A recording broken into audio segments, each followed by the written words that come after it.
Assalamualaikum warahmatullahi wabarakatuh. Alhamdulillahirabbil alamin. Allahumma shalli ala Sayyidina Muhammad. Sahabat beriman yang dirahmati oleh Allah Subhanahu wa taala. Dikisahkan bahwasanya ada seorang pemuda dari Bani Israel yang menderita sakit keras hingga parah. Berobat kemana saja hasilnya tetap nihil. Si pemuda tetap tidak berhasil mendapatkan kesembuhan. Karena saking parahnya keadaan, ibunya mengucapkan nazar, jika anaknya sembuh dari penyakitnya, ia akan keluar dari alam dunia selama 7 hari. Setelah Allah Subhanahu wa taala memberikan anugerah kesembuhan kepada anaknya, ia tidak dapat melaksanakan nazarnya sebab tidak mengetahui bagaimana caranya keluar dari alam dunia. Di suatu malam ketika tidur, ia bermimpi didatangi seseorang berjubah putih seraya berkata, "Penuhilah nazarmu agar kelak tidak mendapat musibah yang berat dari Allah." Orang berjubah memberi petunjuk agar perempuan itu dikubur hidup-hidup selama 7 hari. Pagi harinya ia pun memanggil anaknya dan menceritakan apa yang ada dalam mimpinya semalam. Lantas ia memerintahkan anaknya agar menggali kuburan di tengah-tengah perkuburan umum dan menguburkannya. Si anak kemudian melaksanakan perintah ibunya. Ketika ibunya sudah turun ke liang kubur, ia berdoa, "Wahai Tuhanku, aku telah melakukan kewajibanku melaksanakan nazarku, maka lindungilah aku di dalam kubur dari segala mara bahaya." Selesai berdoa, anaknya pun menutup kuburan itu dengan tanah, kemudian pulang. Di dalam kuburan, perempuan itu melihat cahaya memancar dari atas kepalanya. Setelah dilihat, ternyata ada lubang seperti jendela.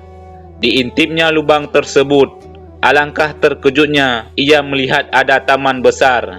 Di dalamnya ada 2 orang perempuan yang sedang duduk. Keduanya memanggil-manggil, "Wahai perempuan, keluarlah dari tempatmu dan bergabunglah dengan kami." Tiba-tiba lubang itu menjadi lebar, sehingga ia pun menyusul mereka berdua. Ia mengucapkan salam kepada mereka berdua, akan tetapi mereka tidak menjawab salam. "Kenapa kalian berdua tidak menjawab salamku?" Kedua perempuan tersebut menjawab, "Mengucapkan salam adalah sebagian dari ibadah, dan kami sudah tidak dapat melakukannya." Di saat mereka sedang duduk di tepi telaga sambil asyik ngobrol, tiba-tiba ada seekor burung hinggap di kepala salah satu perempuan, lalu mengipasinya dengan kedua sayapnya. Burung lainnya hinggap di kepala perempuan kedua, lalu melukai kepalanya dengan paruhnya. Lalu ia bertanya kepada perempuan pertama, "Sebab apa engkau memperoleh kemuliaan dan kenikmatan ini?" Perempuan pertama menjawab, "Semasa di dunia aku selalu patuh dan taat kepada suamiku, sehingga Allah Subhanahu wa taala memberikan kemuliaan kepadaku." Lalu ia pun bertanya kepada perempuan yang kedua, "Sebab apa engkau mendapatkan siksaan pedih seperti ini?" Perempuan kedua menjawab, "Ketika hidup di dunia aku tekun beribadah, namun aku durhaka kepada suamiku, sehingga Allah Subhanahu wa taala memberikan siksaan pedih seperti yang engkau lihat. Suamiku tidak meridaiku sampai meninggal dunia hingga saat ini. Oleh karenanya, jika engkau telah kembali ke dunia lagi, maka sampaikanlah minta maaf kepada suamiku, barangkali suamiku berkenan memaafkanku dan meridaiku." Setelah 7 hari lewat, 2 perempuan itu berkata, "Berdirilah dan masuklah ke kuburanmu, karena anakmu sudah datang menjemputmu." Ketika ia memasuki kuburannya, anaknya sudah selesai menggali kuburnya, kemudian mengeluarkannya dari dalam kuburan dan membawanya pulang ke rumah. Sesampainya di rumah, berita tersebar luas bahwa dirinya masih hidup dan berhasil memenuhi nazarnya. Banyak tetangga berbondong-bondong dan ingin mendengarkan pengalamannya. Tanpa disadari, ia melihat suami perempuan yang mendapat siksaan di alam kubur dan menceritakan apa yang dialami istrinya. Perempuan itu memintakan maaf dan rida kepada suami perempuan tersebut. Setelah mendengar ceritanya, suaminya mau memaafkan dan meridai mendiang istrinya. Kemudian malam harinya, ia bermimpi bertemu dengan perempuan tersebut. Lalu ia berkata, "Aku sekarang sudah terbebas dari siksaan sebab pertolonganmu. Mudah-mudahan Allah Subhanahu wa Ta'ala membalasmu dengan kebaikan dan mengampunimu dari segala kesalahan."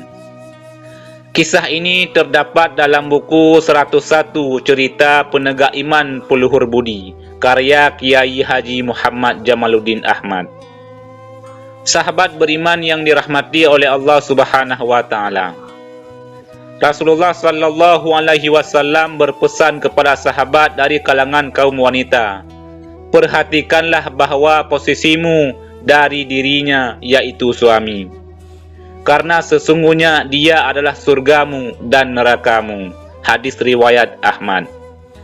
Jika suami adalah surga dan neraka bagi wanita, maka seorang wanita, yaitu istri, hendaknya berusaha keras untuk dapat membahagiakan suami. Dengan mengetahuinya, seorang wanita akan berusaha keras dengan menghiasi dirinya dengan sifat-sifat terpuji, sehingga dapat mengantarkannya kepada kebahagiaan hidup di dunia dan di akhirat. Rasulullah sallallahu alaihi wasallam pernah bersabda, "Sebaik-baik wanita adalah seorang istri yang membahagiakan suaminya ketika dia memandanginya, mentaatinya ketika dia memerintahkannya, dan tidak menentangnya dalam urusan diri dan hartanya, sehingga menyebabkan kebenciannya." Hadis riwayat Ahmad, An-Nasa'i, dan Al-Hakim. Wallahu a'lam bissawab. Demikian yang bisa kami bagikan, mudah-mudahan ada manfaatnya. Amin ya rabbal alamin. Assalamualaikum warahmatullahi wabarakatuh.